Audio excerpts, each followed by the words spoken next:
77년 전의 태평양 전쟁사지만요, 계절은 지금과 비슷합니다.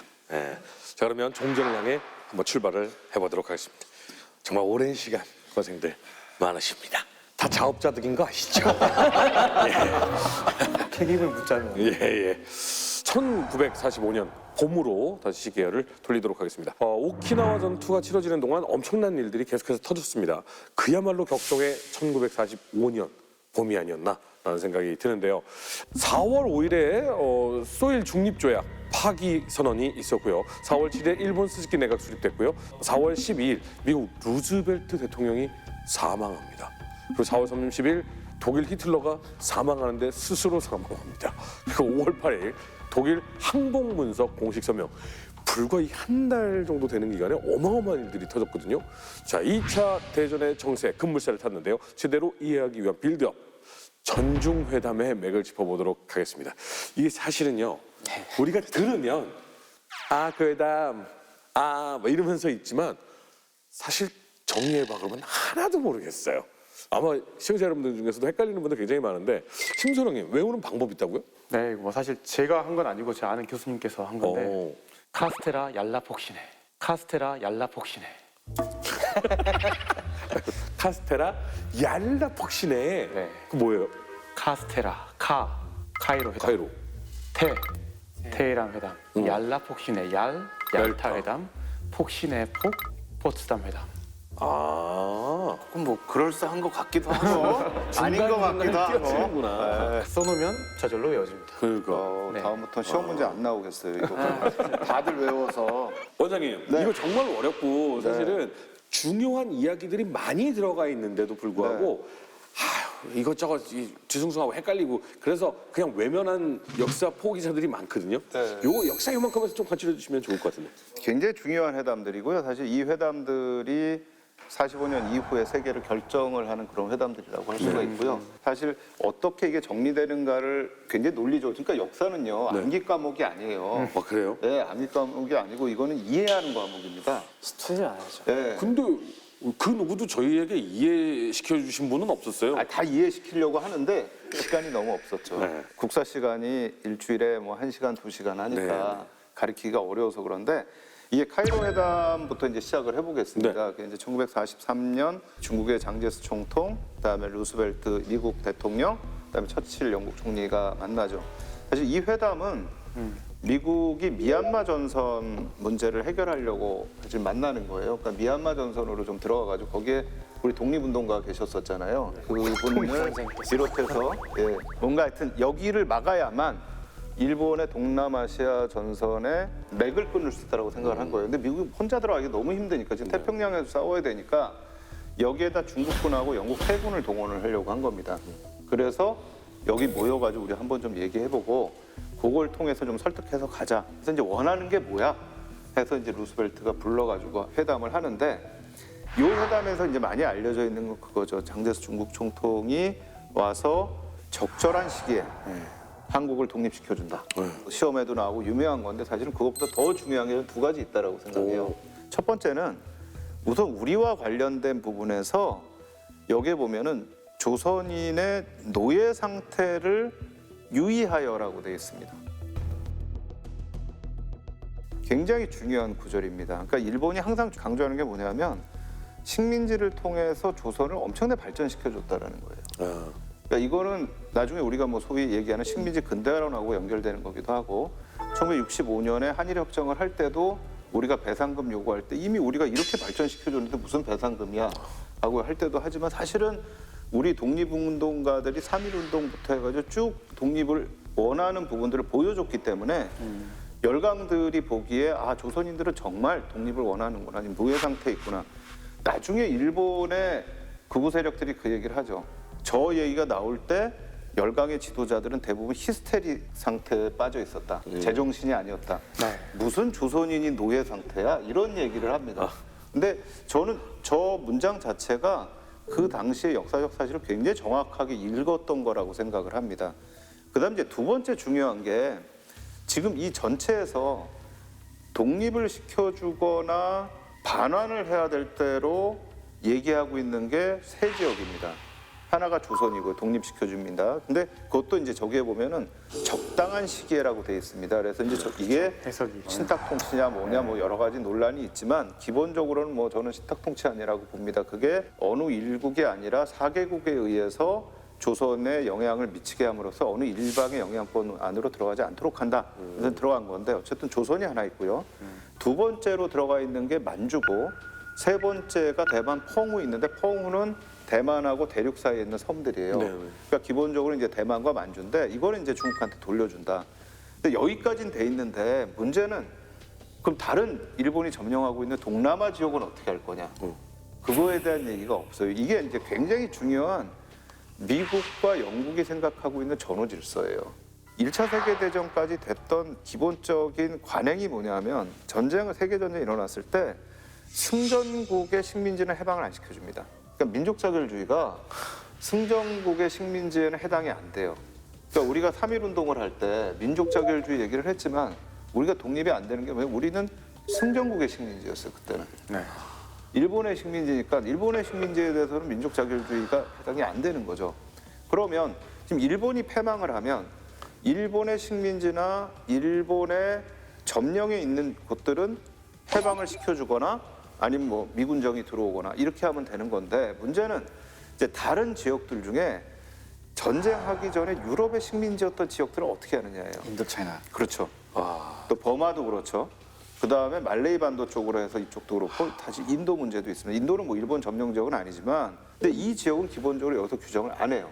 사실 막 스마일 웃으면서 되게 착한 척 하는데 연합 깡패들 같은 느낌도 사실 좀 있어. 이게요 나중에 전범 재판에서도 요 문제가 논의가 됩니다.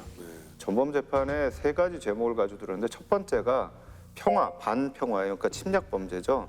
그 얘기를 했을 때 변호인 측에서 당신들이 지금 아시아 아프리카에 식민지 가지고 있는 거하고 뭐가 다르냐 이제 이런 식의 얘기가 나옵니다. 근데 사실 이 시기에 특히 서유럽의 식민지에 대해서 언급을 안 했던 중요한 원인이 뭐냐면 서유럽이 생각하는 게 2차 세계대전으로 피해를 입은 다음에 복구를 할 때 무슨 힘으로 할 거냐? 식민지의 원자재, 식민지의 시장 이 힘을 통해서 하겠다고 생각을 하는 거예요.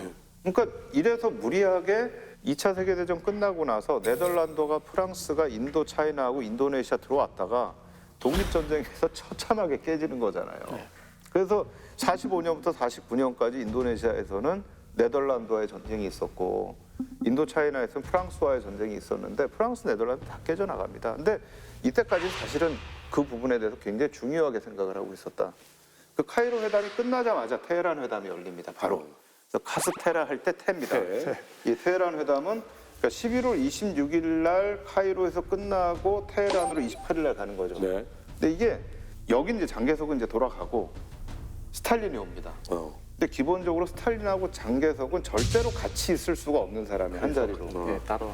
장개석은 반공의 화신이고 그렇죠. 스탈린은 공산주의 화신이고 그렇기 때문에 장개석을 보내고 나서 스탈린이 와요. 그리고 스탈린은 절대로 멀리 안 가고요. 절대로 비행기 안 탑니다. 그러니까 항상 소련의 국경 끝에 있는 거기까지만 갈게. 네. 테헤란에 갔을 때에 사실은 일본 전선에 대한 얘기가 조금 나옵니다. 그때 스탈린이 비친 게 몽골의 독립 문제입니다.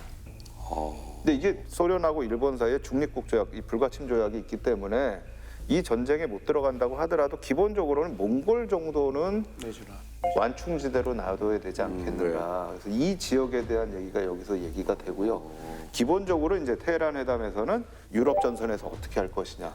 이게 이제 굉장히 중요했고 그 다음에는 이제 1944년은 넘어가고 나서 45년에 왔는데 이 44년이 이제 가장 전투가 치열했고 이게 전투가 이제 터닝 포인트가 일어나서 독일에서 완전히 이제 연합군 쪽으로 넘어가는 시점이었기 때문에 그때는 이제 굉장히 전투에 집중을 하다가 이제 이게 완전히 터닝 포인트가 지나고 나서 그러면 이제 이후의 세계를 어떻게 우리가 만들 것이냐 해서 45년 2월 4일부터 11월까지 얄타에서 만나죠. 아, 얄라. 예, 네네. 얄타라는 곳이 지금 이제 우크라이나 전쟁에 굉장히 중요한 뜨거운 곳 중에 하나입니다. 크림반도. 예, 크림반도가 이제 있는 니콜라스 2세의 여름 별장이 있었던 곳인데 거기에서 이제 이 회담이 열리는 건데 사실 기본은 유럽 문제입니다. 그러니까 요 시점이 이제 오키나와 상륙작전 시작되고 나서 4월, 5월 굉장히 중요한 변화가 일어났던 네네. 그거에 바로 두세 달 전입니다. 그러니까 우리 마지막에 이제 한 수를 어디다 한 수를 둬서 이거를 끝내기를 할 것이냐라는 얘기고 또 그렇게 해서 끝내기를 하면서 우리가 우변, 좌변 어느 쪽에다 집을 크게 지을까? 그럼 니네가 보통은 저희가 아무리 실력이 누가 더 뛰어나라고 한다고 해도 바둑 두는 거 보면 끝에 가면은 집 차이가 기껏해야 불계승이 아니면 10집 이하 차이로 납니다. 그러니까 대체로 끝에 가면 거의 반분을 하게 돼요. 네. 그래서 적절한 비유십니다. 네, 그런가요? 저는 바둑 잘 못 두는데 근데 그런 부분에서 그러면 우리 참여했던 사람들이 어떻게 이거를 좀 잘 나눌 것이냐 이제 이 얘기를 하는데 이제 거기서는 서로 이제 지금부터는 본전 생각이 나는 겁니다. 제일 문제가 된 부분은 사실 이제 이때는 폴란드, 독일 이 문제가 맞습니다. 제일 문제가 됩니다. 그러니까 폴란드 같은 경우에는 사실 이 독일과 러시아 사이에서 참 많은 피해를 본 나라인데 이 폴란드를 어떻게 하느냐에 따라서 러시아의 서진을 막느냐 못 막느냐가 달려 있고요. 근데 이제 러시아 입장에서는 폴란드까지 일단 내 거야. 근데 원래 그 폴란드 임시정부가 런던에 있었잖아요. 네. 그러니까 처음에는 스탈린도 인정을 했어요. 런던에 있는 폴란드 정부가 임시정부가 인정했는데 폴란드 루블린에서 친소 정부가 또 생겼거든요. 그러니까 이때부터는 스탈린이 그 루블린에 있는 친소 정부에 지지를 해요. 그리고 저희가 지난번에 바르샤바 봉기에서 런던 망명정부와 가까운 세력들이 섣불리 봉기를 했다가 상당한 피해를 입었지 않습니까? 그래서 소련 입장에서도 이 정도 됐으면 우리 공산주의자들이 좀 폴란드를 장악한 것도 가능하지 않을까 이런 식으로 점치기 시작했죠. 약간 공식이네요. 우리가 원하는 지역이 있으면 거기에 우리 친한 정부나 세력들이 반기를 들고 일어나고 야 얘네가 마저 정당해라고 도와준다는 이야기를 하는 건 예전부터 그냥 똑같이 가고 이게 있는 나중에 거예요. 뭐라고 하냐면 이제 뭐 경론이 일 거 아니에요. 그래서 어떤 결론이 났냐? 국민투표하자 폴란드 내에서 국민투표하자고 하는데 똑같네. 이미 안에서는 친소 정부나 이런 거에서 다 조직이 돼 있는 상태에서 거기서 투표해봤자 결과는 뻔하잖아요. 소련에 딱 들어가서 가장 그다음엔 악명 높은 엔카베드가 그다음 같이 들어가거든요. 그걸 감시하는구나. 네, 그래서 당연히 이제 민주 쪽 인사들은 철저하게 감시하고 핑계 잡아서 막 납치해가고 뭐 구금하고 쥐두새도 모르게 암살하기도 하고 하면서 야금야금 공산주의 세력들을 강화했죠. 근데 그게 이제 북한하고 비슷한 거죠. 북한에 들어와 가지고 45년부터 48년까지 했던 부분하고 거의 유사한 과정들이 일어나는 거죠. 그래서 아무래도 예. 폴란드가 이제 자주 국방에 대한 열망이 좀 강한 나라잖아요. 네. K9을 수입했죠. 그래서 이게 이제 서로 다른 게 뭐냐면 소련은 폴란드까지 하겠다. 네. 그 다음에 영국과 미국은 폴란드를 완충지대. 근데 문제는 뭐냐면 완충지대를 아무리 주장하려고 하더라도 일단은 군대가 들어가면 소련이 먼저 들어가게 돼 있어요. 군대가. 이미 이 시점에는 거의 독일의 더 다다른 시점이고 맞습니다. 예. 이제 베를린 누가 먼저 차지하고 막 그때 부대 두 개에다가 미션 줘가지고 네가 먼저 갈래 내가 먼저 갈래 그 미션이 아마 얄타회담 직후에 나오는 것 같은데 뭘 주장한다 그래서 스탈린이 주장하는 걸 반대하기 되게 힘든 시점이었죠. 얄타회담 열린 시점이 굉장히 절묘한데 원래 44년 6월에 소련군이 하계 공세를 펼쳐갖고 바르샤바 목전까지 한번 왔었고 그다음에 한창 소강 상태가 이뤄지다가 45년 1월 달에 비스툴라강, 비스와강에서 이제 공세를 대거 시작을 해서 이번에 또 확 밀고 들어가서 독일 국경까지 밀고 들어갑니다. 그래서 거의 베를린에서 한 7, 80km 떨어진 오더강 전선까지 이때 들어가요. 네. 그래서 얄타회담 하던 중에도 계속 스탈린은 지금 확 베를린까지 쳐 들어가 말아 이렇게 잴 정도였으니까 아직 라인강도 못 건너간 상황인 거죠. 네, 더군다나 44년 크리스마스 반격을 받았잖아요. 독일과. 그 전에 네. 거기서 한번 깨지고. 혼줄이 났거든요. 그래서. 네. 얄타회담에서 다른 나라는 다 요구를 안 하는데 소련만 독일로부터의 배상 얘기를 합니다. 우리가 이 배상 받아야 돼. 받아야죠. 소리 입장에서. 받을 만하지. 그러니까 어쨌든 받아야 돼 하는 부분들이 굉장히 강하게 있었고요. 여기서 또 이제 합의를 한 게 뭐냐면 독일을 어린이 국가로 만드는 겁니다. 네. 중화공업 안 돼. 전원 국가로 니네 저 식량, 경공업, 그 다음에 탄광. 나중에 그래요. 양봉해라 너네들. 양봉하면서 살아라. 그러면서 이제 이 동구권 쪽이 거의 이제 소련한테 넘어가는 네. 그런 약속들이 이루어진 건데 사실 여기서도 역시 아시아 지역 태평양 전쟁에 대한 얘기는 있습니다. 이때 이제 미국이 소련한테 약속을 받아내죠. 참전. 예. 예, 그래서 독일이 패망하고 나서 60일에서 90일 사이에 90일까지. 그때 해가지고 소련이 꼭 들어와 달라. 근데 그때의 이제 루즈벨트의 생각은 어떻게 보면 독일의 서부 전선 쪽을 해달라는 얘기가 비슷한 거죠. 네. 왜냐하면 루즈벨트 입장에서는 밑에서 우리가 태평양에서 밀고 올라가는데 북쪽에서 내려와 주는 게 필요하다. 그래야만 본토를 막고 있는 병력이 저쪽으로 분산될 수가 있다라고 생각을 한 거죠. 그래서 내려와 달라. 그럼 뭐 줄래? 이제 그게 나온 거죠. 그때 이제 얘기가 나온 게 사실 이제 첫 번째 얘기는 사할린하고 블라디보스톡이었습니다. 그래서 사할린, 블라디보스톡 거기에다가 루이순입니다. 지금의 이제 다렌 지역이죠. 네. 우리가 이 정도 줄 테니까 좀 들어올 수 있겠느냐. 그래서 러시아가 한다 그러면 뭐 바로 가겠어요? 뭐 어쩔 수 없지 뭐 그 정도 그래 좀 우리가 한 2, 3개월 정도 대충 좀 전열을 정비해서 갈게요.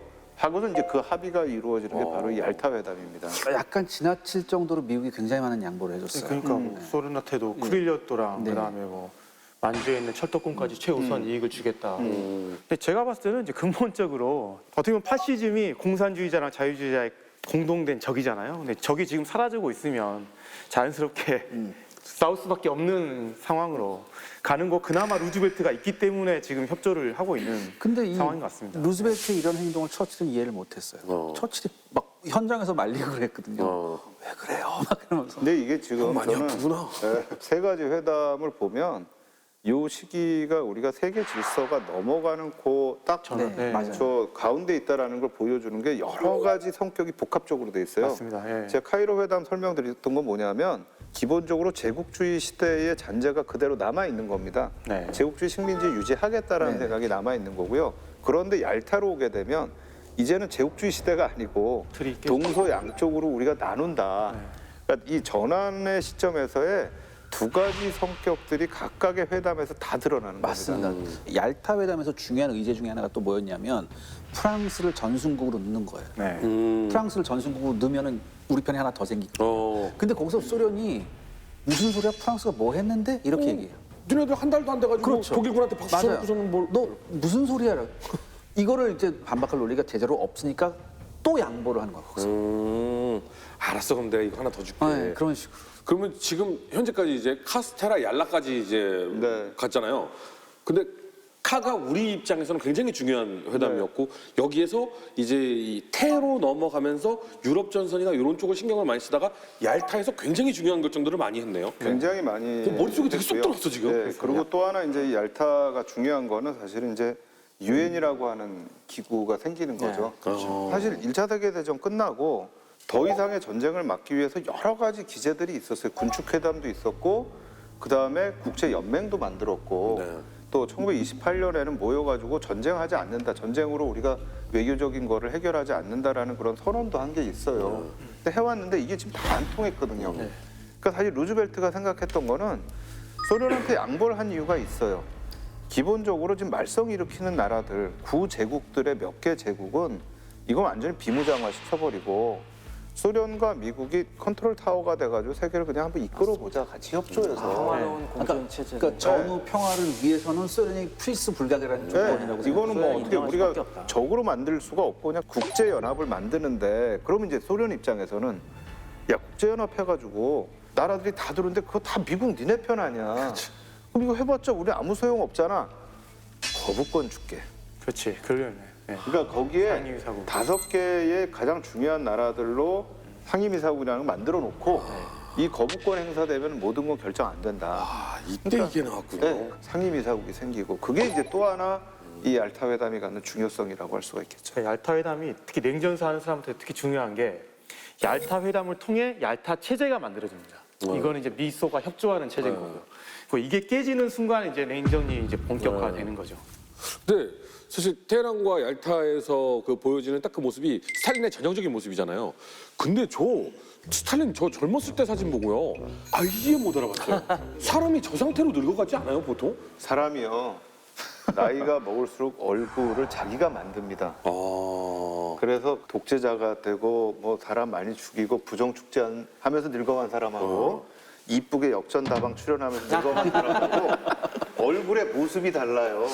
그러니까 어떻게 저렇게 달라지지? 스탈린이 젊을 때 보면은 약간 겁이 좀 있는 것처럼 보이지 않나요? 약간 순진해 보이기도 네. 하고. 오히려 겁 많고 이런 사람들이 나중에 더 의심을 많이 하게 독재자가 될 확률이 높아진다고 합니다. 하긴 겁이 많으니까. 네. 믿지 못하는 거죠, 주변을. 스탈린이 강철 사나이라는 뜻이잖아요. 네. 그래서 실제로 본인이 난 약한 모습 보이면 안 되겠다 해서 의도적으로 막 인상 쓰고 이 자기 속마음 감추는 삶을 살아오니까 얼굴도 저렇게 변하는 거죠. 근데 또 누구는 이렇게 얘기해요. 스탈린의 미소는 또 100만 불짜리였다는 얘기도 해요. 100만 불짜리 미소라고 얘기를 해야지 그렇게 얘기 안 하면 다 죽어요. 그렇죠. 이제 시베리아로 가는 거지. 그러면 우리 스탈린이 얄타 회담에서 정말 많은 걸 가져왔잖아요. 네. 이때 스탈린의 마음은 어땠을까요? 그렇죠. 이제 어떻게 하면 우리 몫을 많이 챙길까? 우리가 이 전쟁에서 지금까지 흘린 2천만 명의 피해 대가를 어떻게 우리가 챙겨갈 수 있을 것인가를 골몰하기 시작한 거죠. 그래서 이 당시에 동유럽에서 이 소련의 영향을 확대하기 위해서 동유럽은 사실 전쟁 이전까지만 해도 공산주의 세력이 그렇게 많지가 않았던 땅이지 않습니까? 그런 곳에 이제 자기의 위성 국가들, 완충지대를 만들어야 되니까 속마음을 숨기면서 처음에는 연립정권 만들듯이 잘 하다가 반대팔 삭삭삭삭 제거하고 결국에 공산화시키기 위해서 이때 유명한 전술을 쓰죠. 이게 바로 살라미 전술입니다. 살라미. 네, 살라미 전술이 소세지잖아요, 살라미. 아 그렇죠. 그거 딱딱해. 속에 하얀 점 같은 거 박혀 있고. 먹는 건 모르는 게 없어요. 역시 연구하시잖아요. 두껍게 자르면 안 된다. 살라미가 그 당시엔 굉장히 비싼 소세지여갖고 아주 아껴 먹기 위해서 얇게 썰어갖고 이제 냠냠냠 챙겨 먹는 그런 맛이 있었다고 하는데 딱 그 소련이 그런 식으로 접근을 한다는 겁니다. 전형적인 수법이 처음엔 연립정권 모든 정파가 모여서 같이 평화로운 정권을 만들듯이 하다가 그중에서 가장 자기와 먼 제일 우파 진영을 딱 찍어갖고 쟤들은 나치 잔당이야 하면서 막 분위기를 몰아가서 그때도 그랬어. 지금 뭐 우크라이나에서 하는 시랑 되게 비슷하죠.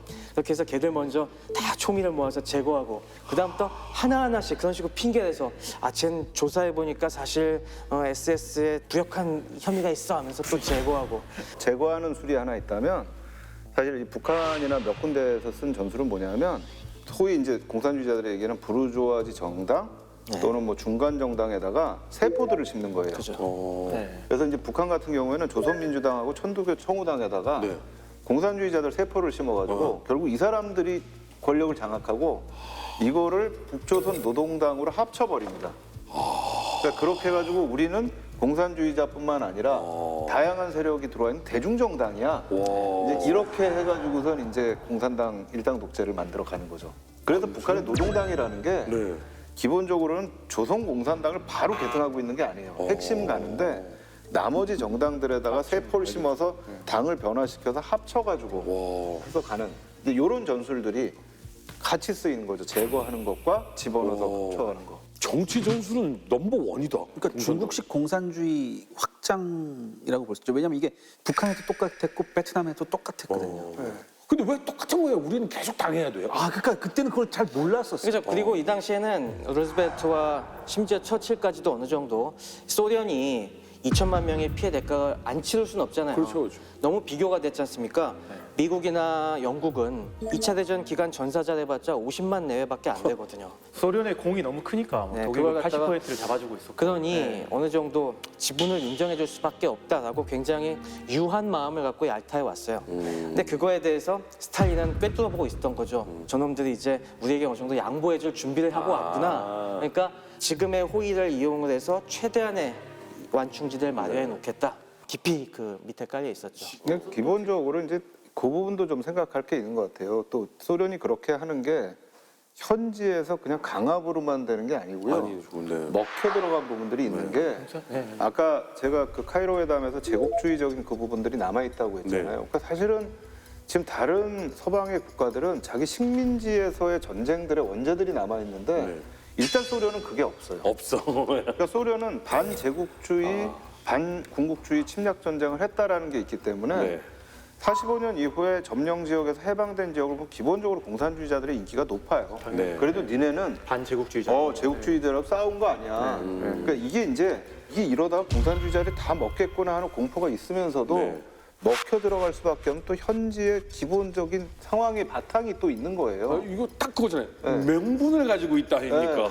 근데 그게 이제 나중에 가면 이게 실체가 뭔지가 드러나게 되는 거죠, 나중에. 자, 얄타 회담 이후에 약 2달 만에 소련이 액션을 취하기 시작합니다. 그리고 이런 얘기는 정사에 야사가 또 들어가줘야 가장 섹시하게 야사를 풀어내는 사람도 우리 샤를공 아니겠습니까? 저 야사 전문입니다. 사실 이걸 생각해 봐야 돼요. 지금 얄타에서 모여서 세계 질서에 관한 얘기를 하고 있었던 이 와중에 놀랍게도 일본이 믿고 있던 히든 카드가 소련이었어요. 일본이 믿었다고요? 네, 일본이 믿고 있던 히든 카드가 소련이었어요. 그러니까 이 45년 4월 달은요. 일본의 마지막 희망이 사라진 달이에요. 어떻게 쉽게 말해서 뭐냐면은 필리핀 거의 미국 손안에 다 들어갔죠. 네. 그다음에 오키나와에도 미군이 이제 상륙하기 시작한 거예요. 그렇죠. 그다음에 이제 동맹국이었던 독일도 베를린 방어의 최후 전투를 앞두고 있을 때요. 그러니까 이제 완전히 혼자예요. 홀로 단신이었는데 급기야 4월 5일 날 마지막 희망이었던 마지막 히든 카드였던 소련이 일본한테 등을 돌립니다. 어떻게 돌리나? 소련 외무상 몰로토프가 소련 주재 일본 대사 사토 나오타케를 불러요.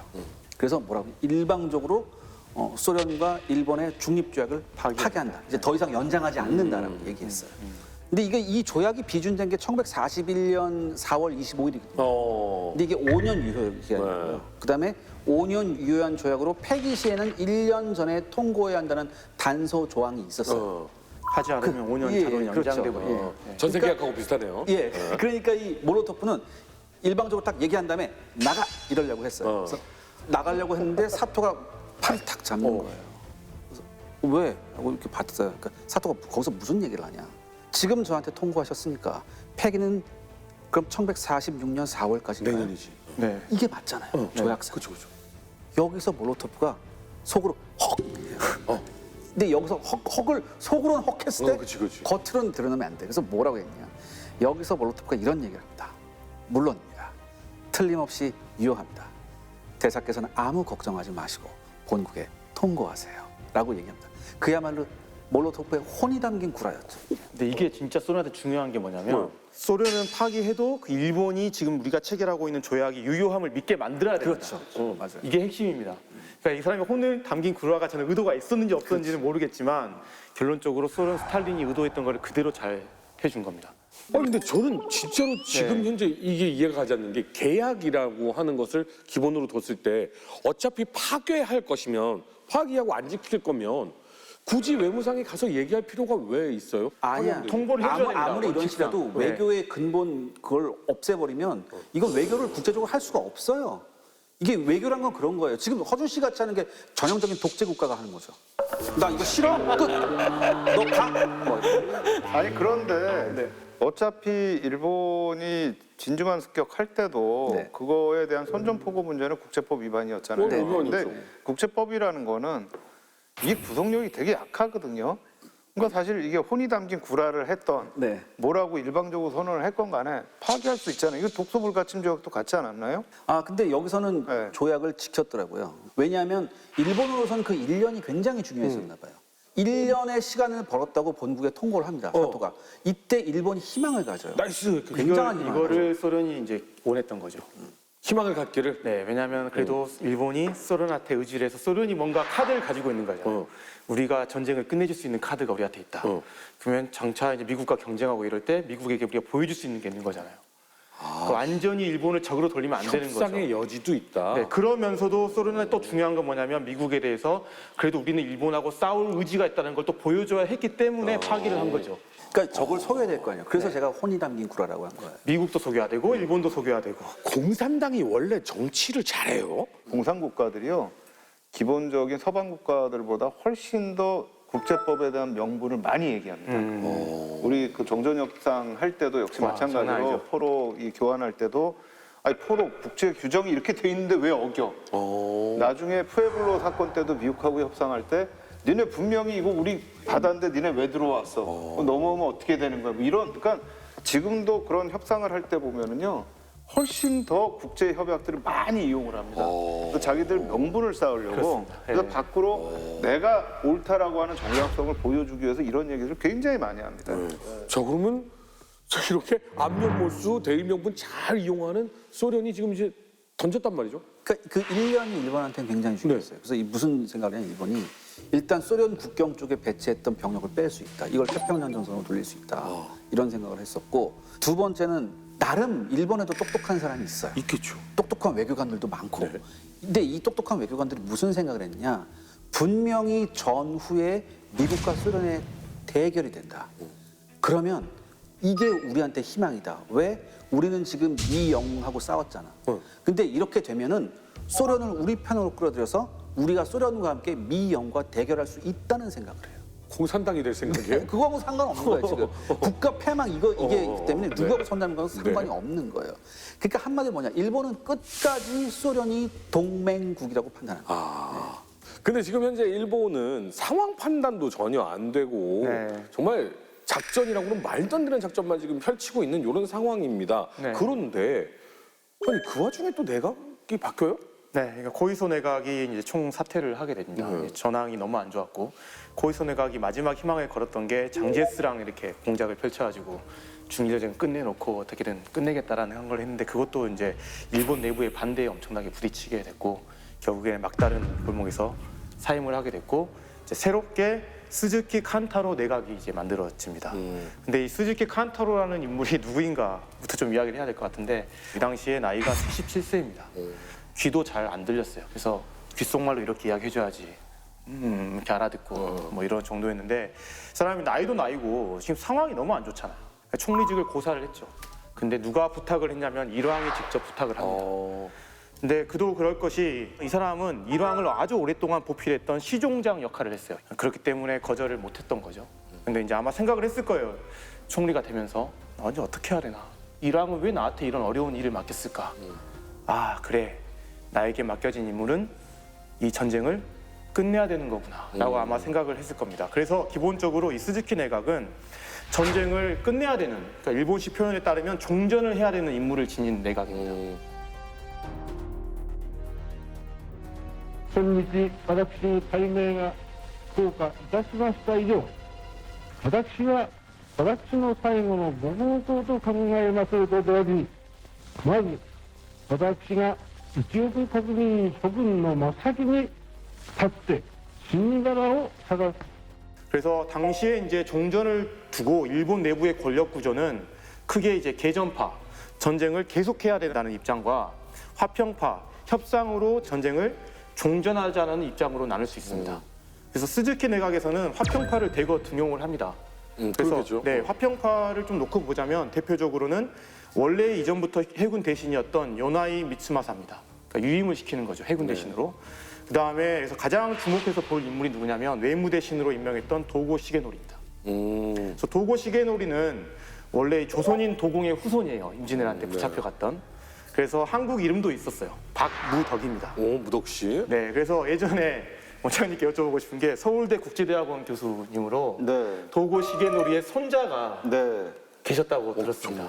참 제가 그걸 신문 기사로밖에 못 봤어요. 이분이 왜냐하면 이분이 2007년에 계셨는데 네네. 제가 2007년에 연근연으로 미국에 1년 가 있었어요. 그 딱 시간이 예, 그때 네. 딱 왔다 가셨나 봐요. 그래서 네네네. 그 이제 손자분이 와서 여러 가지 뭐 강의도 하시고 그때 이제 요 얘기를 밝히셨더라고요. 인터뷰에 보니까 자기 네. 할아버지가 이 외무 대신이었던 도고 시게노리인데 우리가 그 도공들의 후예다. 맞습니다. 제가 사실 큐슈 가면서 굉장히 즐겨서 가는 데가 아리따 쪽이거든요. 그래서 아리따 쪽에 가면 사실 그 도공들의 선조 모셔놓은 그런 신사도 있고 뭐 그런 게 있는데 이제 그거를 숨기지 않고 계시더라고요. 네. 그 부분을. 네, 그래서 도고 아버지가 이제 이름이 박수승입니다. 근데 이 사람이 어릴 적에 도고를 보고 아, 싹수가 괜찮네. 일본 정기에 보낼 수 있겠구나. 그래서 일본 사족의 성을 삽니다. 도고라는 성을.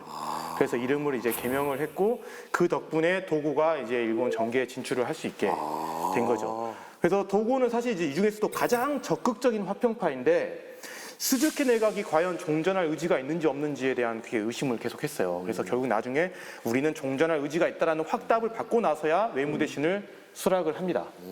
그리고 또 한 명 이제 화평파의 한 명을 볼 필요가 있는데 바로 이제 기도 고이치라는 내대신입니다. 사실 내대신이라는 직위는 내각의 일원은 아니에요. 네. 이거는 쉽게 말하면 일본 왕실의 뭐 비서실장 혹은 사무국장 이런 직위인 겁니다.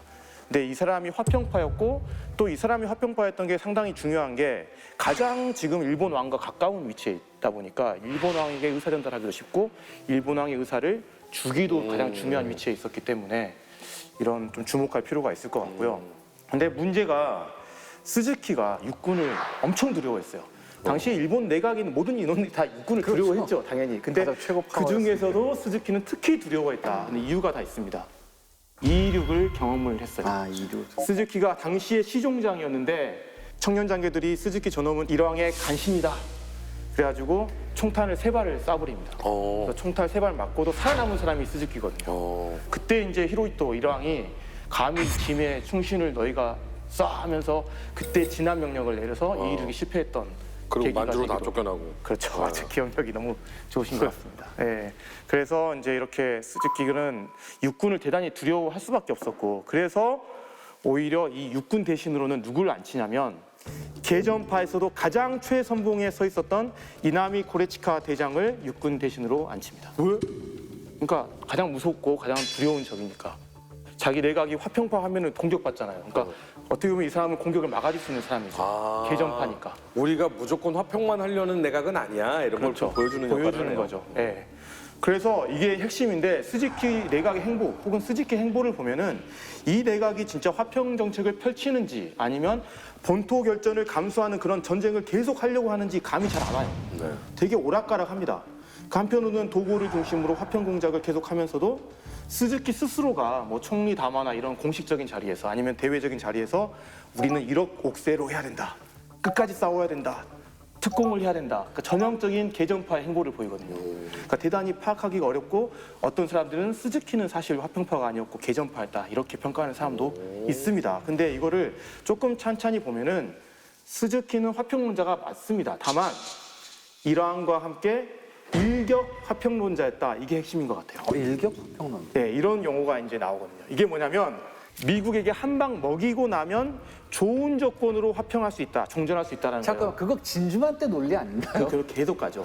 근데 여기서 이 좋은 조건은 이제 이 일본의 상황에서는 일왕제를 유지하는 거, 그게 넘버원이지. 혹은 조선이나 대만 정도를 확보하는 거. 그러니까 무조건 항복보다 좋은 조건으로 종전을 해야 된다, 이 논리로 가는 거죠. 그래서 그 한 방이 어디서 먹일 거냐? 오키나와 지금 하고 있는, 아니면 규슈, 아니면 본토 결전. 근데 이러한 관점에서 조금 주목할 필요가 있는 게 아직도 현실에 대한 희망적 사고를 가지고 있다는 게 가장 큰 문제인 것 같습니다. 그 희망적 사고는 뭐냐면 시간은 누구에게 유리하다? 일본에게 유리하다라는 거죠. 시간이 지나면 일본 우리는 방어 태세를 강화할 거고 병력을 더 모을 수 있다. 그때 일본의 논리가 하나가 뭐였냐면 네. 적 미군은 시간이 지나면 지날수록 계속 보급선이 늘어지고 있다. 이렇게 얘기를 딱 해요. 맞습니다. 그래서 시간이 지나면 미군의 전쟁 의지 여론은 약화될 것이다. 교섭으로 전쟁을 원할 것이다. 거기에 하나 이슈가 또 들어간 게 소련입니다. 시간이 지나면 미국은 일본이라는 전쟁의 늪에 빠질 거고 그 기회에 지금 소련이 일본을 본토를 침공할다라는 두려움도 미국이 생길 것이다. 근데 미국은 요청했잖아요. 이건 제가 화평파가 아니에요. 그냥 혼자 꿈꾸는 파지. 근데 맞아요. 그러니까 이거 네. 굉장히 모든 상황이 절망적임에도 불구하고 희망적인 것만 뽑아서 이렇게 재해석을 하고 있는 것 같아요. 네, 그래서 일격 그 화평파 혹은 이제 계전파 중에서도 그런 사람들은 이제 이런 현실적인 건 외면하고 희망적인 사고에 젖어 있는 거죠. 오히려 이들이 무슨 모여서 회의를 하는 것보다 훨씬 중요한 사건이 벌어집니다. 루즈벨트가 세상을 뜹니다. 근데 이 소식을 일본에서 엄청 홍보를 하고 퍼뜨리겠죠. 사람들이 선전을 하겠죠. 네, 그러니까 스즈키도 사실 미국인에게 심심한 위로를 표한다. 애도를 전해요. 근데 그거를 일본 언론에서는 전혀 보도를 하지 않죠. 그래요? 네, 그래서 일본 언론에서는 오히려 천벌을 받았다. 우리는 끝까지 싸울 것이다. 영미 규축의 네, 뒤에 있는 그렇죠. 신이 천벌을 받았고. 천벌을 내렸다. 루즈벨트에게. 한동안 안타깝다가도 이런 얘기 들으면 아유 네. 당할 만해 막 이런 생각도 들어. 네, 그래서 우리는 마지막까지 결연하게 싸워야 된다. 근데 그 여론에, 그러니까 언론에서 내세웠던 거를 군에서 그대로 받아들입니다. 그래서 당시에 오키나와 전투가 한창이었잖아요. 근데 그때 일본군이 어떤 삐라를 뿌리냐면 미군에게 야 봐라 너희 대통령 죽지 않았냐. 왜 죽었는지 알아? 너희 항공모함 75% 잃었고 너희 병력 뭐 20만 넘게 잃어가지고 충격받아 죽었어. 우리 가미카제는 끝까지 싸울 거야. 그럼 너희한테 닥칠 운명은 뭐야? 죽음뿐이야. 포기해라. 이런 전단지를 뿌리는 거죠. 전쟁 수행에 잘 이용해 먹으려고 하죠. 잘은 솔직히 모르겠습니다. 네. 미군은 전혀 믿지 않았을 테니까. 네. 그 영화 지정생존자라는 영화가 아, 있었잖아요. 네네네. 보면은 1순위, 2순위, 3순위, 4순위에서 맞습니다. 만약에 대통령이 무슨 일이 생기면 네. 순위가 쫙 이렇게 있잖아요. 그럼요. 원장 650 부원장 뭐 이렇게 해서 있습니다. 네. 그러면 당연히 대통령이 일단은 사망을 했으면은 부대통령이 부통령이 네. 부통령이 계승을 하죠. 사실 우리도 있었습니다. 네. 우리도 재헌헌법에는 부통령제가 있어서요. 1960년 선거까지 대통령 부통령에서 그때는 저희가 대선이라고 안 하고 정부통령 선거라고 했죠. 러닝메이트로 같이 뛰는 거죠. 그렇죠. 다 맞다, 맞다. 그래서 1956년 대통령 선거가 되면요. 그 당시에 한국에서 대통령 선거를 하는데 사람들이 대통령이 누가 뽑히느냐 관심이 없어요. 늙어가지고. 이승만 대통령이 연세가 너무 많으시고 많으니까. 네, 나이 들었어. 그때는 막 소문이 났어요. 이분이 지금 이미 뭐 노엑스라는 병이 걸려 있는 게 아니냐 소문이 났고 해가지고 6.5시에 그럼 누가 대통령이 이게 승계할 거냐. 그래서 사실은 부정선거도 부통령 쪽에서 일어난 거죠. 뭐 대통령 쪽에서도 있지만 그래서 이게 이 승계하는 제도 때문에 부통령이라는 게 되게 중요한데 네. 우리 같은 경우에 실제로 그렇게 된 케이스가 없는데 네. 미국은 그게 있었어요.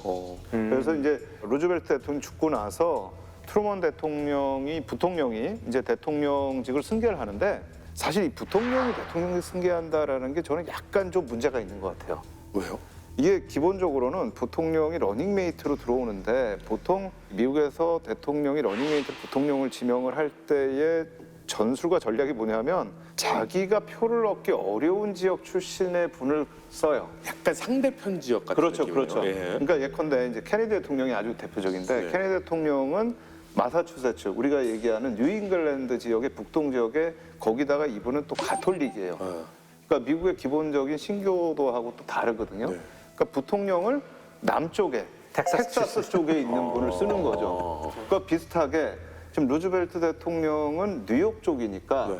중부 쪽에 중심을 둔 트루먼을 이제 부통령으로 쓴 거예요. 물론 트루먼 부통령이 처음부터 계셨던 건 아니고 마지막 선거 44년 선거에서 부통령으로 들어오게 되는 거죠. 그래서 들어오는데 이 문제가 뭐냐면 대통령은 기본적으로 모든 전략 같은 거를 이미 다 좀 다루고 이래야 되는데 부통령은 사실은 정해진 임무가 없어요. 그러니까 어떤 사람이 부통령이냐 또는 어떤 사람이 대통령이냐에 따라서 부통령의 임무가 바뀝니다. 그러니까 어떤 부통령은 대통령 대신에 굉장히 많은 외교를 좀 처리하는 경우들이 있어요. 돌아다닐 때 워낙 많으니까 대통령 대신에 가라 뭐 이렇게 하는 경우가 있고요. 또 어떤 경우는 부통령이 건배사만 합니다. 제가 이제 가장 회식에서 어려운 게 건배사라는 거예요. 근데 건배사라면 앞이 이렇게 하얘져요. 무슨 얘기를 해야 되지? 근데 그럴 때 이제 보통 장이 시키는 게 부한테 건배사해라. 그래서 부통령들이 건배사 많이 합니다, 실제로. 근데 그렇다고 해서 그럼 내가 이제 대통령이 바로 돼가지고 업무를 전체를 이끌 수 있는 능력을 갖고 있느냐라는 건 사실 퀘스천 마크예요. 그러네요. 부통령 하면서 실제 그 임무를 안 했는데 특히 루즈벨트 대통령하고 케네디 대통령 같은 경우 이게 급사합니다. 루즈벨트 대통령이 아팠다고 하지만 이렇게 갑자기 갈 줄 몰랐고 케네디 대통령은 갑자기 총 맞아서 돌아가셨거든요.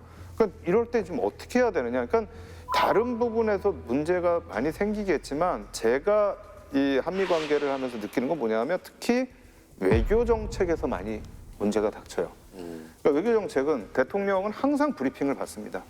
근데 그 브리핑이 부통령한테까지 가는 게 아니에요. 근데 특히 지금 이 루즈벨트 시기하고 케네디 대통령 시기의 공통점이 뭐냐면 세계 정세가 굉장히 중요하게 전환될 때예요. 네. 케네디 대통령이 있을 때는 스탈린 죽고 나서 후르시초프가 들어오면서 후르시초프가 양면 정책을 해요. 뭔가 서방과 화해 정책도 하면서 다른 한편으로 밀어붙이는. 네. 1956년에 헝가리 부다페스트는 군대를 넣어서 막 밀어버리면서 또 닉슨 부통령을 모스크바에 초대해가지고 거기 만국 박람회에서 또 유화 정책을 또 했다가 케네디가 들어오니까 쿠바에다 미사일 기지해가지고 또 한 번 밀어붙였다가 또 화해를 한단 말이에요. 이런 때였고 트루먼 대통령이 갑자기 루즈벨트가 죽었으니 이게 전쟁 막바지에 뭔가를 좀 해결해야 되는 때예요. 근데 거기다가 사람들의 성향이 달라요. 예컨대 루즈벨트 대통령 우리가 지금까지 얘기해봤지만 기본적으로 소련이 싫은데 그래도 소련하고 손을 잡고 가지 않으면 전후에 평화를 유지하기 어렵다 이 생각을 가지고 있는 사람인데 트루먼 대통령은 사실은 그런 생각이 별로 없어요. 트루먼 대통령은 초기에 소련과 독일이 전쟁을 할 때 어느 한쪽을 더 지지한다는 얘기를 안 했어요. 자기는 독일을 지지할 수도 있고 소련을 지지할 수도 있다. 사실은 서방 제국의 입장에서는 독일이 서방으로 들어오지 않는 한은 소련이라고 하는 공산주의의 원조를 더 무섭죠. 네, 그거를 갖다 누르는 거는 자기들이 굳이 반대할 이유가 없어요. 그러니까 이게 사실은 제국주의 전쟁이냐, 아니면 군국주의 전쟁이냐, 아니면 공산주의 대 자본주의 전쟁이냐라고 하는 그런 논쟁을 가져올 수 있는 2차 세계대전의 성격을 가지고. 근데 그 부분에서 루즈벨트가 바라보고 있는 눈과 트루만이 바라보고 있는 눈이 달랐죠. 그러니까 사실 트루만이 부통령이 됐을 때에 상당히 사실 사람들이 좀 놀란 거예요. 왜 갑자기 트루만? 근데 트루먼은 들어온 이유가 있어요. 41년에 상원에서 국방계획위원회라는 걸 만듭니다. 근데 이게 뭐냐면 기본적으로 전쟁을 하게 되니까 전쟁 물자를 동원하고 뭐 정부가 돈을 쓰고 이러다 보니까 여기에 지금 이제 막 돈이 흘러나가는 데가 생기는 거예요. 야, 이 문제가 있다. 우리 한번 조사해보자. 나중에 조사를 해봤더니 엄청난 예산 낭비에다가 막 부정부패다. 우리 저거 있었잖아요. 어뢰 스캔들 막 이런 거 있었잖아요. 그러니까 돈이 이리저리 막 새는 거예요. 그러니까 갑자기 이거를 놓고서는 스타가 돼버린 겁니다.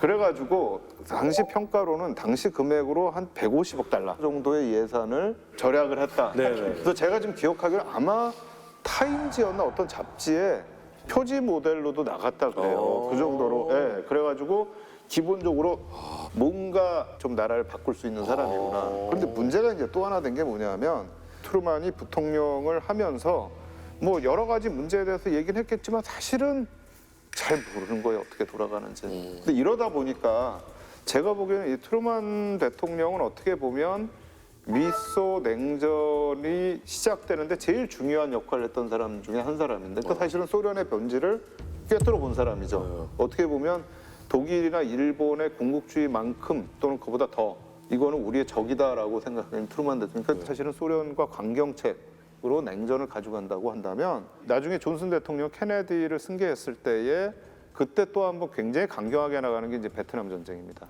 그러니까 베트남 전쟁에 대한 아주 적극적인 개입을, 그러니까 케네디 대통령도 개입을 했지만 그렇다고 해서 전투부대 파견해가지고 베트남에서 미국의 전쟁을 하진 않았어요. 근데 이게 저는 무슨 이유라고 생각하냐면 부통령 시절에 본인이 대외 정책을 몰랐기 때문에 대외 정책에 대해서 뭔가 더 확실한 전략을 가지고 있는 사람들을 더 선호하게 되는 거예요. 그러니까 확실하게 선과 악을 가지고 얘기를 하고 이렇게 가야 돼라고 하는 데다가 한 표 일로 오세요.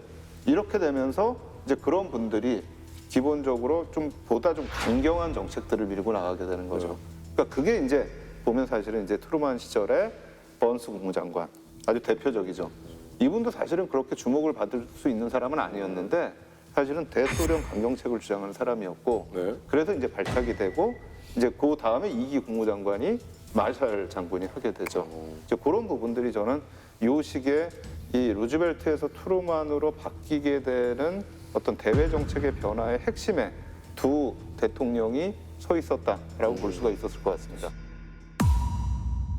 일본 열도에 대한 상륙작전 준비도 당연히 이루어졌겠죠. 네, 있습니다. 이게 보통 이제 몰락작전이라고 하는 건데 미군 500만 명과 영국군 100만 명이 일본 본토에 상륙한다는 작전이었습니다. 미국의 목표위원회라고 있습니다. US 타켓 커미티라고. 이름 되게 직관적이다. 아, 예. 그러니까 원폭투와 후보 도시로 5곳을 선정합니다. 이 모든 것을 만족시켰던 장소가 바로 교토입니다. 원자폭탄을 어디에 누가 떨어뜨릴지 준비는 착착 진행이 되고 있습니다. 남은 건 이제 원자폭탄을 완성해야 되는 건데. 이 원자폭탄의 비밀, 핵분열부터 이해를 시켜드리도록 하겠습니다. 어허.